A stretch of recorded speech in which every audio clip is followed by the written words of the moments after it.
우리 하나님의 말씀 보도록 하겠습니다. 우리 하나님의 말씀은 신약성경 마태복음 5장 1절부터 12절까지 있는 말씀입니다.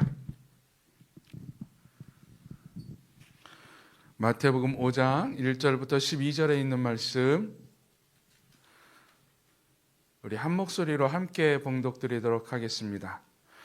예수께서 무리를 보시고 산에 올라가 앉으시니 제자들이 나아온지라 입을 열어 가르쳐 이르시되 심령이 가난한 자는 복이 있나니 천국이 그들의 것이며 애통하는 자는 복이 있나니 그들이 위로를 받을 것이며 온유한 자는 복이 있나니 그들이 땅을 기업으로 받을 것이며 의에 줄이고 목마른 자는 복이 있나니 그들이 배부를 것이며 긍휼히 여기는 자는 복이 있나니 그들이 긍휼히 여김을 받을 것이며 마음이 청결한 자는 복이 있나니 그들이 하나님을 볼 것이며 화평하게 하는 자는 복이 있나니 그들이 하나님의 아들이라 일컬음을 받을 것이며 의를 위하여 박해를 받은 자는 복이 있나니 천국이 그들의 것임이라.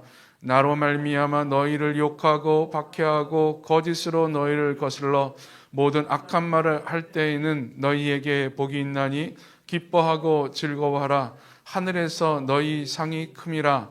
너희 전에 있던 선지자들도 이같이 박해하였느니라. 아멘. 오늘은 10월 31일, 10월의 마지막 날입니다. 10월의 마지막 10월 31일 하면은 요즘 사회에서는 할로윈 데이라고 해갖고 젊은이들이 파티를 벌이고 서로 모임을 갖고 즐거워하는 날이고, 언론에서도 이 날을 이렇게 기사화하기도 하고, 또 많은 상점이나 가게에서는 이 날을 특수한 날로 여겨서 좀 많은 사람, 젊은이들을 모아서 돈을 벌려고 하는 날입니다. 10월 31일 하면은 요즘 사람들은 이런 할로윈 데이를 먼저 떠오릅니다. 그러나 우리 그리스도인들에게는 10월 31일은 마치 생일과도 같은 날입니다. 바로 마르틴 루터에 의해서 종교개혁이 시작된 날이기 때문에 그렇죠.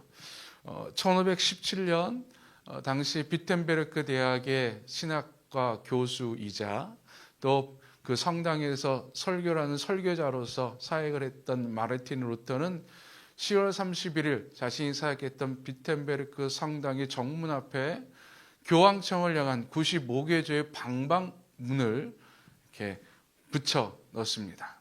그 방방문의 내용은 당시에 성행했었던 면죄부 판매에 대한 신학적 논쟁, 또한 교황의 잘못된 신학 등이 주를 이뤘었습니다. 근데 당시 루터는 그러한 95개조 방방문을 써붙이면서 이것이 종교개혁의 시발점이 되고 큰 논란을 일으킬 것이라고 하는 생각은 별로 갖지 않았었습니다. 그는 종교개혁을 일으키려고 하는 생각조차도 갖지 않았어요. 그저 잘못된 모습에 분개하여서 교황이 이것 좀 바꿔주었으면 하는 마음으로 95개조 반방문을 써붙였죠. 근데 그것이 당시 르네상스 시대의 인쇄술의 발달로 인해서 그 반방문을 받은 몇몇 주교가 그것을 인쇄를 해서 독일 전국에 뿌립니다. 그렇게 해서 일은 점점 커져서 로마 교황청은 마침내 루터를 파문시키고 또 그를 죽이려고 하는 사람들이 그곳에서 일어나서 루터는 그때로부터 도망자 신세를 면치 못하게 되지요. 그는 결국 자의반 타의반으로 종교개혁의 선봉에 서게 됐습니다. 근데 제가 말한 것 중에서 잘못된 것이 있습니다. 뭐냐 하면 자의반 타의반으로 종교개혁의 선봉에 섰다라고 이야기했는데, 그는 그냥 등 떠밀려서 종교개혁의 선봉에 선 것은 아니었습니다. 그는 독일 사람들로부터 전 유럽부터 주목을 받고 위대한 자가 되고 싶어서 종교개혁을 일으킨 것도 아니었습니다. 그는 성경을 공부하다 거기서 발견된 진리를 보고 이 진리와 잘못된 당시 로마 교황청의 또한 로마 교회의 잘못된 모습을 개혁하고자 하는 순수한 마음으로 종교개혁의 선봉에 서게 된 것이지요. 즉 다시 말해서 진리에 대한 믿음으로 말미암아 그는 스스럼 없이 또한 자기의 죽음을 무릅쓰고 종교개혁을 일으켰던 것입니다. 진리에 대한 믿음 참 중요하지요. 네, 여러분 이 진리에 대한 믿음 누구나 다 갖고 있습니다. 여러분 내가 믿고 있는 것이 진리라고 믿지 않습니까? 그렇게 생각하고 살아갑니다. 또 그것을 위해서 내 모든 것을 투자하기도 합니다. 그러나 루터가 종교개혁을 일으키고 그가 진정으로 위대한 자가 될 수 있었던 것은 그가 진리라고 믿었던 것입니다. 많은 사람들이 자기가 믿는 것을 진리라고 믿지만 루터는 진리라고 믿었던 그것이 자기의 어떤 철학과 자기의 어떤 생각의 결과로 드러난 진리가 아니라 성경 속에서 발견한 진리였기 때문에 그렇습니다. 우리가 진리에 목숨을 걸고 진리를 위해서 우리의 모든 것을 투신할 때 우리가 먼저 기억해야 될 것, 그 진리가 참이냐 거짓이냐라고 하는 거예요. 참인 진리는 어디 있습니까? 세상의 과학이 참입니까? 세상에서 말하는 논리가 참입니까? 아니요. 우리 그리스도인들에게는 성경만 참인 줄로 믿습니다. 오직 성경이죠. 루터는 성경을 공부하며 참 진리를 깨닫고 그 진리를 수호하기 위해서 자기 목숨까지도 내걸었던 것이죠. 다른 무엇도 이 참 진리를 왜곡하거나 막지 못합니다. 예, 우리 기독교는, 우리 교회는 이 진리의 종교입니다. 참 진리의 기초 안에, 기초 위에 서 있습니다. 그리고 그 진리로 늘 항상 스스로를 개혁하는 종교가 바로 우리 기독교입니다. 이런 우리의 삶을 하나님의 진리의 말씀으로 개혁하는 분들 될 수 있기를 간절히 축원드립니다. 다른 사람이 이목 그렇게 바꾸지 마세요. 내가 생각하는 내가 공부한 철학으로 나를 바꾸려고 하지 마세요. 하나님의 말씀으로 개혁하고자 노력하고 애쓰는 분들 되기를 바랍니다.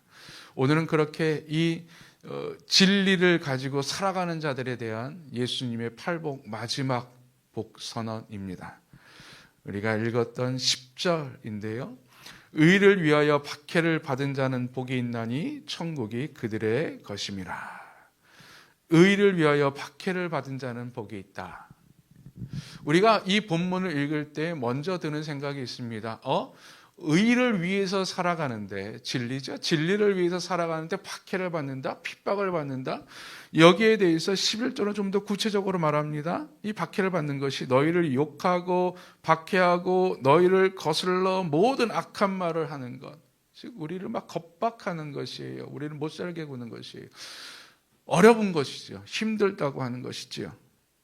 여러분, 의를 위해 살아갈 때 우리는 먼저 이런 생각을 합니다. 의를 위해 살아가면 축복받는 거 아닌가? 사람들에게 인정받고 존경받아야 되는 것 아닌가? 예, 우리 머리는 그런데 우리 실상은 그렇지 않지요. 여러분 아마 잘 아실 겁니다. 바르게 살아가고자 그리고 의를 위해 살아가고자 할 때 현실은 그렇게 우리를 쉽게 존경받게 하지 않고요, 인정받게 하지 않고요, 편하게 살게 하지 못하게 합니다.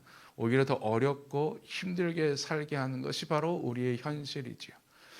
우리 지난 주간에 우리의 가슴을 참 아프게 하는 기사가 떴었는데요. 바로 우리 독립운동가였던 안중근 의사의 조카 며느님이 지난주에 별세하셨다라고 하는 소식이었어요. 사람들 부고 소식이야 계속 들려오지 않습니까? 근데 이것이 왜 마음이 아팠느냐? 그분이 91세에 별세하셨는데 그 가족이 3일장을 치를 여력이 없어서 이틀 만에 장을 마쳤다라고 하는 거예요. 독립유공자의 후손인데. 그래서 사람들이 존경하고 먹고 살게 해줘야 되지 않을까?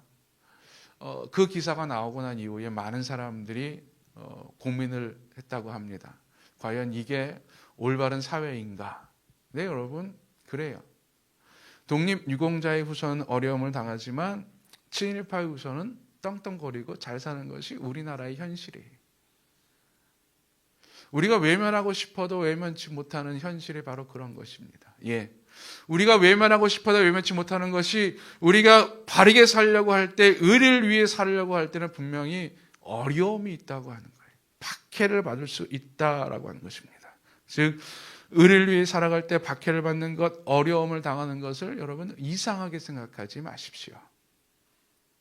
그럼 여러분, 의라고 하는 것은 무엇일까요? 우리가 몇 주 전에 의에 줄이고 목마른 자는 복이 있나니 라고 하는 예수님의 팔복의 또 다른 말씀을 배울 때에 묵상할 때 의에 대해서 생각을 해봤었습니다. 예.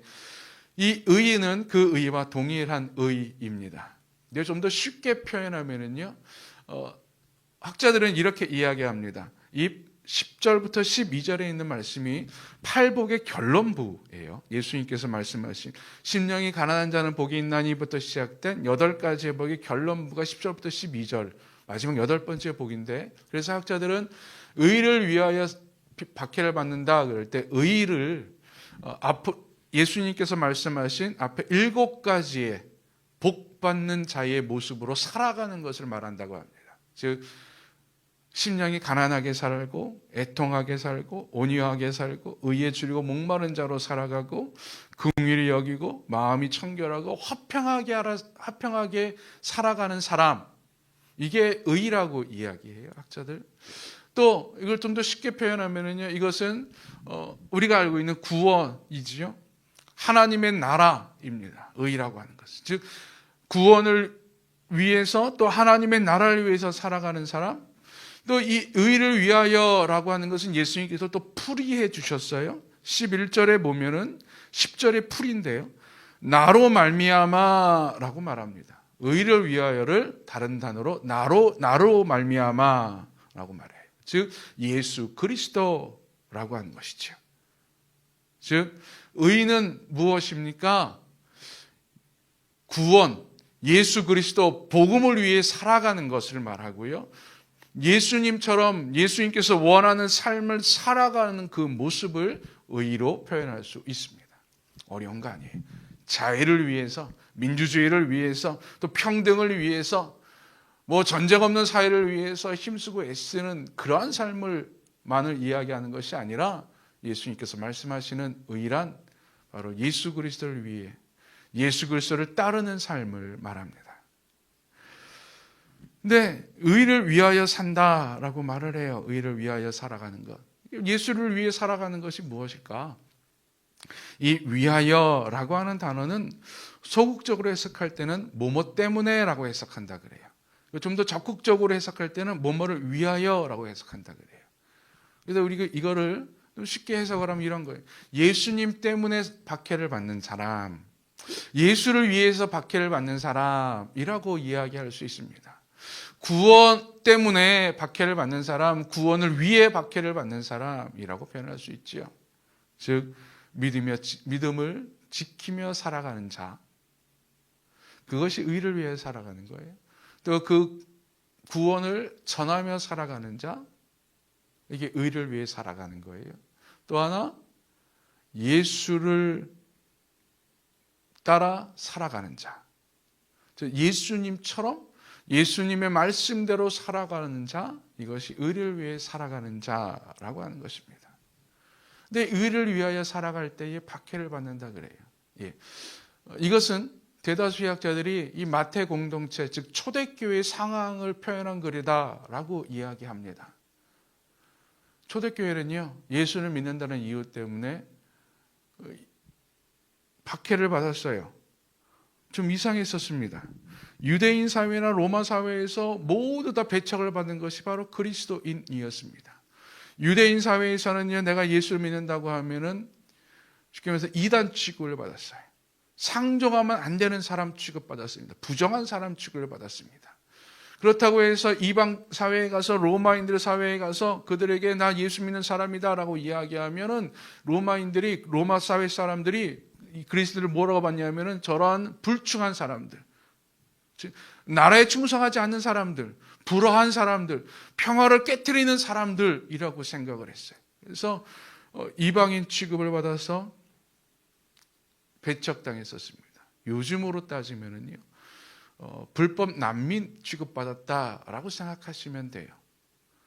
우리 주변에도 요즘에 종종 불법 이민자들이 있지 않습니까? 노동하러, 일하러 우리나라에 왔다가 불법으로 와서 정착하는 사람들 있어요. 아마 대다수의 사람들이요, 그런 사람들을 보면서 좋은 마음을 안 가질 거예요. 좀 멀리하고 꺼려하고 상종하지 않으려고 합니다. 이게 일반적인 마음이죠. 당시 사람들도 그리스도에 대한 모습이 그랬습니다. 그렇게 해서 단순히 그냥 멀리하고 상종만 안 한 것이 아니라 그들을 핍박했어요. 그들의 재물도 빼앗고요. 살지 못하게 하고요. 예수를 믿는다는 이유로 매도 맞고요. 감옥에 갇히기도 했고요. 아니 힘들었었습니다. 예수를 따라 살아가는 사람들에게는요. 사람들이 이상한 눈으로 쳐다봤습니다. 다른 사람들은 열심히 돈 벌려고 사는데 이 사람은 예수를 위해 산다고 돈 벌 생각을 안 해요. 돈을 모으려고 생각하지 않아요. 돈을 모으면 사람들에게 나눠줘요. 이상한 사람들이죠. 예. 여러분 사도행전에 보면 그런 사람들 나오지 않습니까? 자기 땅을 팔아서 땅 팔면 땅 판 것 갖고 좀 편하게 살아야 되는데 그 땅 판 것을 값을 가져다가 사도들 발 앞에 내려놔요. 그리고 이것은 나를 위해서가 아니라 공동체를 위해서 가난한 자를 위해서 사용해 주십시오라고 이야기해요. 당시 일반인들은 도저히 상상하지 못하는 사고방식이었어요. 그러나 그들은 예수를 따라가는 삶의 모습이었죠. 자, 그런 사람들이 곁에 있다고 생각해 보십시오. 어떻게 하겠습니까? 바보 취급당하지요. 이상한 사람 취급당하게 됩니다. 그래서 초대교회는요, 그렇게 예수를 믿는 믿음을 지키며 살아갈 때, 예수를 따라 살아갈 때에 박해를 받았습니다. 많이 힘들었어요. 어려움을 당했습니다. 근데 초대교회 사람들은요, 이 박해를 받는 것을 힘들어하지 않았다고 합니다. 오히려 예수님의 제자 된 것을 확인하는 증표로 삼았다고 해요. 사도행전에 보면 이런 기사가 나옵니다. 베드로와 요한이 예루살렘에서 복음을 전하다가 그만 당시의 지도자들의 눈에 띄게 돼요. 그들의 행동 모습이 눈밖에 난 거죠. 자신들이 죽인 예수가 그리스도라 그러니 누가 좋아하겠습니까? 그래서 베드로와 요한을 잡아다가 옥에 가두고 예수를 전하지 못하게 막 겁박을 해요. 위협을 하고 풀어줍니다. 근데 그들이 가서 하나님께 기도하는데 이렇게 기도해요. 하나님, 우리가 예수로 말미암아 박해를 받아서 너무나 감사합니다. 이제 예수 믿는다고 하는 것이 드러나게 되고 내가 하나님의 자녀된 것을 알게 해주시니 감사합니다라고. 이 말씀 때문에 그런 거예요. 이 말씀 때문에. 그래서 그들은요, 그 박해받는 것을 어려워하지 않았다고 해요. 힘들어하지 않았다라고 해요. 여러분, 내가 만약에 초대교회에 살았다면 어떨까요? 박해받는 것 이렇게 당연시 여겼을까요? 아니면 물음표를 던졌을까요?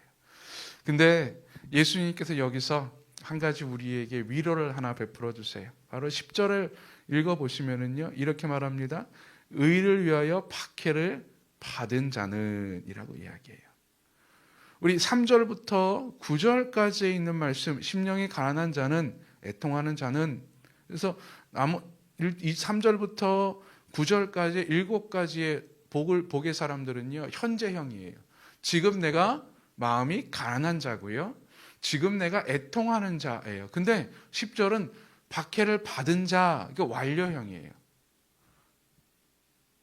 만약에 이것도 의를 위하여 박해를 받는 자는 복이 있나니라고 이해 썼다면 여러분 어떻겠습니까? 지금 우리는 박해를 받고 있어야 되는 거예요. 근데 예수님은 이렇게 말씀하십니다. 박해를 받았던 자들, 지금 박해를 받고 있거나 박해를 경험했던 자를 박해 가운데 살아갔던 사람들, 너희들 다 복이 있는 자라고 하는 거예요. 여러분 혹시 내가 예수님 때문에 박해를 받거나 사람들 미움을 받은 경험이 있습니까? 여러분 기뻐하십시오. 복이 있는 자인 줄로 믿습니다. 복된 자인 줄로 믿습니다. 예. 예전에 박해를 받았던 모든 자까지 포함되는 예수님의 복선언이지요. 여기서도 한 가지 궁금한 점이 있습니다.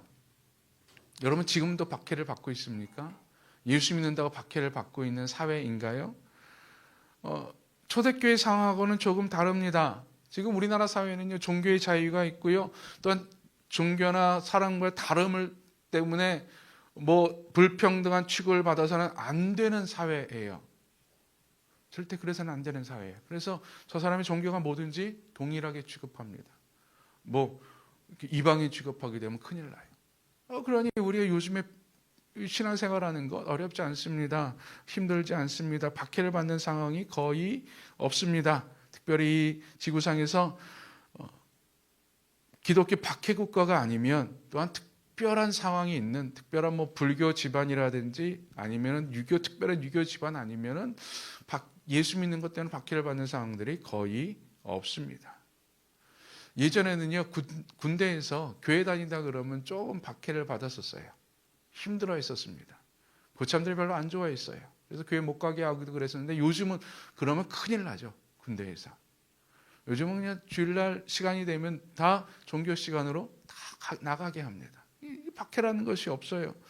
그러면 이것은 의를 위하여 박해를 받은 자는 복이 있나니라고 하는 이 팔복의 마지막은 결론은 지금 우리 사회하고는 지금 우리의 상황과는 좀 동떨어진 상황 아닙니까? 아니면은 박해를 받으려고 기독교 박해 국가에 가서 선교를 해야 되는 것입니까? 네, 여러분 이 박해를 어떻게 적용해야 되는가? 먼저 이 박해를 받은 자가 가졌던 마음가짐입니다. 무엇입니까? 자신의 믿음을 숨기지 않고 불리한 상황에서도 부정하지 않는 것. 초대교회 교인들이 받았던 박해는 그거 이유 때문이었어요. 만약에 그들이 내가 예수 믿는다고 하는 사실을 숨겼으면 유대인 사회에서 왕따 당하지도 않아요. 또 로마인들 사회에서 이상한 사람들 취급당하지도 않습니다. 그저 평범하게 살아갈 수 있어요. 내가 숨기고 믿는 거. 나만 예수 믿으면 되니까. 나만 몰래 예수 믿으면 되니까 뭐 다른 드러낼 필요 없지요. 그러나 이들이 박해를 받았던 이유는 그 믿음을 드러내서입니다. 나는 그리스도인입니다. 나는 예수를 믿는 사람입니다. 예수만이 나의 주인입니다. 나의 참 구주이십니다. 라고 선포했기 때문에 그런 거예요. 그래서 입으로 그리스도를 주라 시인하는 자예요. 즉 요즘으로 따지면 우리의 믿음 숨기지 않는 거예요. 불리한 상황에서도 내가 예수를 믿는다고 하는 것을 부정하지 않는 거예요. 사람들의 눈짓을 보면서 내가 예수 믿는 거, 내가 교회 다니는 거, 내가 신앙생활하는 걸 숨기는 자가 아니라 떳떳이 드러내는 자입니다. 또한 주님을 따르기 위해 애쓰는 자로 살아가는 거예요. 당시 초대교인들은 주님을 따르는 자로 살아가려고 무진장 애를 썼습니다. 왜 그들이라고 욕심이 없었겠습니까? 그들이라고 어려움이 없겠고 그들이라고 뭐 이기심이 없었겠습니까? 그러나 그들은 그 자신들이 가졌던 이기심들, 욕심들을 내려놓고 예수님께서 원하시는 삶을 살려고 무던히 노력했던 자들입니다. 자신들이 손해를 좀 입더라도 말이지요. 예. 의를 위하여 박해를 받은 자라고 하는 현대적 의미는 바로 이거예요. 내가 예수를 따르기 위해서 애쓰는 것. 내가 손해를 입더라도. 그러나 요즘 우리 현대인들의 모습과는 전혀 다릅니다. 현대인들은요, 손해 입지 않으려고 그래요. 어려움 당하지 않으려고 그래요. 힘든 일을 하지 않으려고 그럽니다. 다른 사람들이 나를 이상하게 쳐다보는 걸 참 불편해합니다. 다른 사람과 다르다고 생각하는 것들을 참 어려워합니다. 그래서 동일시하게 되고요. 그들과 따라가려고 하고요. 뭐 이렇게 티 내려고 그러지 않아요. 그러나 예수님께서 원하시는 것은 무엇입니까? 너 그리스도이니까 티내라고 하는 거예요. 너 예수를 따라 살려고 애쓰라고 하는 거예요. 그냥 편한 대로 살아가는 것이 아니라 예수를 따라 살아가려고 좀 힘들게 한번 살아보라 라고 하는 거예요. 내가 원치 않는 취급을 당해도 말이죠. 여러분, 우린 지금 어떻습니까? 내가 원치 않는 취급을 당하는데 격분하지 않아요? 아니, 내가 원치 않는 취급을 당하지 않기 위해서 오히려 나를 감추고 있지 않습니까? 의를 위하여 박해를 받은 자, 내 믿음 드러내는 자입니다. 내가 원치 않는 취급을 받고 손해를 보는 것을 감수하는 자들입니다. 저는 우리가 이런 자들 되기를 간절히 축원드립니다. 이런 자들에게 예수님께서 뭐라 그럽니까? 너희들이 그러한 박해를 받을 때에 12절에 보면은 기뻐하고 즐거워하라 라고 말합니다. 이 기뻐하고 즐거워하다라고 하는 이 헬라어 단어는요, 이런 거예요. 내 안에 기쁨과 행복이 막 넘쳐서 막 내가 행복에 겨워서 몸 어찌할 바를 알지 못하고 이것이 밖으로 막 드러나는 거예요. 그래서 나는 기뻐, 나는 즐거워, 나 혼자 막 즐거워하고 나 혼자 기뻐하는데 옆에 있는 사람이 주호야, 너 얼굴에 왜 그래? 어디 근심 있어? 라고 하는 내 안에 조그마한 기쁨이 아니라 그냥 나는 기뻐요. 그냥 아무 표현도 하지 않고 가만히 있는데 옆에 있는 사람이 야, 너 오늘 즐거운 일 있어? 좋은 일 있어? 얼굴이 웃음꽃이 폈어? 라고 하는 모습이에요. 기뻐하고 즐거워하라 라고 하는 것이. 아니, 내가 원치 않는 취급받고 사람들부터 뭐 말도 좀 듣고 내가 손해를 보는데 어떻게 내가 기뻐할 수 있습니까? 예수님께서 말씀하세요. 하늘에서 너희의 상이 큼이라. 너희의 상이 크다라고 하는 거예요. 이 상이 크다라고 하는 의미는요, 어떤 너희가 그렇게 살았기 때문에 보상을 해주는 보상 의미가 아닙니다. 그렇죠? 우리는 잘 알고 있어요. 성경에서 하나님은 우리의 행위에 대로 보상해 주시는 그러한 관계는 아니에요. 그거는 저쪽 이슬람의 모습이지요. 행위 보상은. 그럼 이 상이 크다라고 하는 의미는 무엇입니까?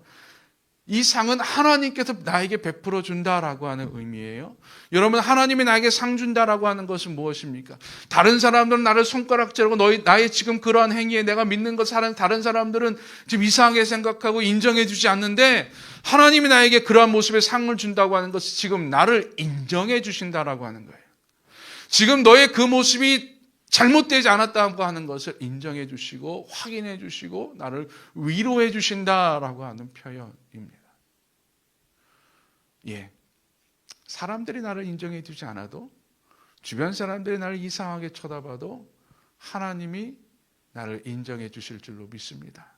하나님이 나를 위로해 주시는 거예요. 그래서 기뻐하고 즐거워할 수 있는 거예요.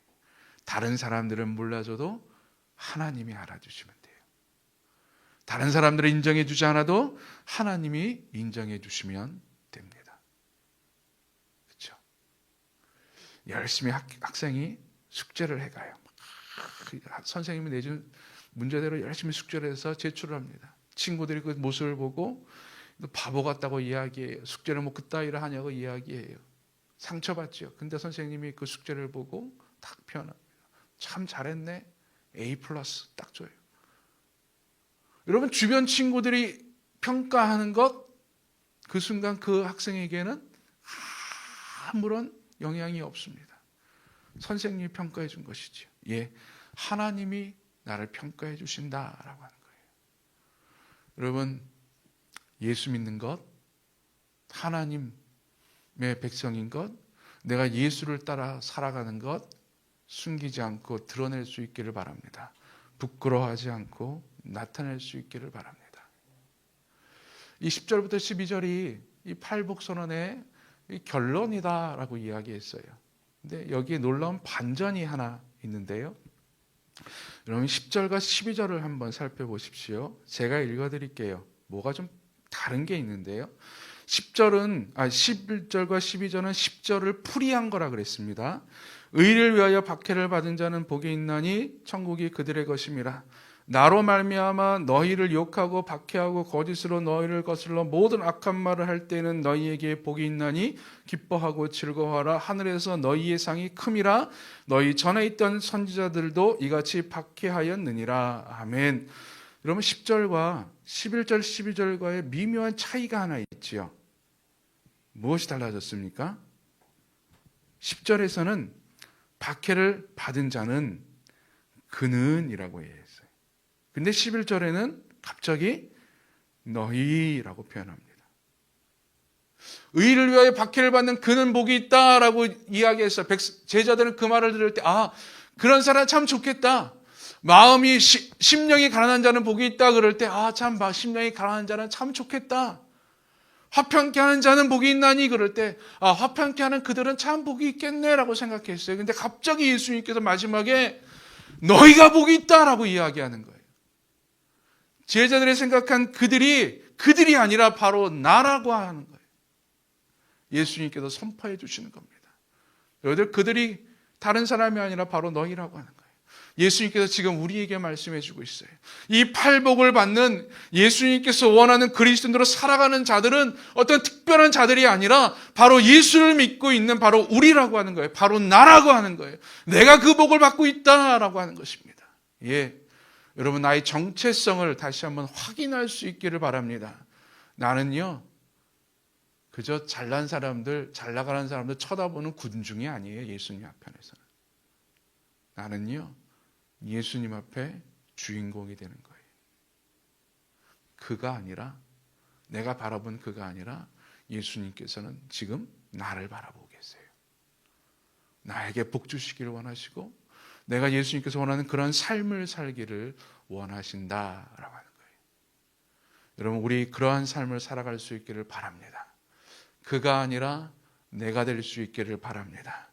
예수님의 마음을 품고 그 모습대로 살아가는 것, 예수님을 보고 예수님께서 보시는 것을 보는 사람들, 예수님께서 가시는 곳에 가는 자들, 예수님께서 말하는 대로 살아가고 예수님께서 말하는 대로 행동하는 사람들, 이러한 자가 바로 팔복의 사람이요 바로 그리스도인, 바로 나의 모습인 줄로 믿습니다. 복음이 전해질 때까지 증인된 삶을 결코 쉬지 않으리. 땅끝까지 복음이 전해질 때까지